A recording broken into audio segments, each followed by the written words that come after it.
السلام علیکم ملګرو د خیبر پښتونخوا د فام 47 پیداوار وزیر اعلی صاحب نن دویم ورځ ده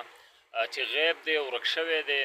او نه حکومت ته پته شته چې کوم ځای کې دی گرفتار شوی دی نه دی گرفتار شوی. حافظ حمدالله صاحب په حکومت باندې سخت تنقید کړي وای دا بی اختیاره د فام 47 پیداوار حکومت دی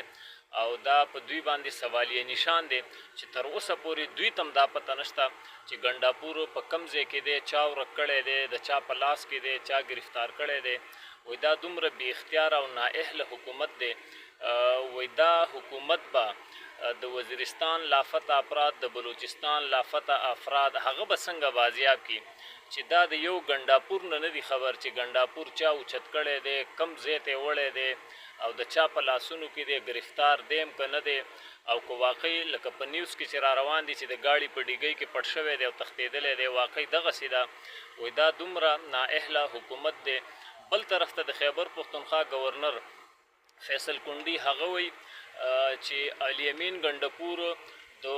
پښتنو پوزه کټ کړله وایي ډېرې بړکې مار را تھا او د ځان سره کارکنان په مخه کړي او اوس په نیمه لار کې کارکنان پرېښي دي او تښتېدلی دی. وایي دومره بوزدله خو پښتون نشي کېدی او کارکنان ورته په انتظار دي چې دا به کله راځي او موږ به لیډ کوي خو هغه تښتېدلی دی او پتې نه لګېږي.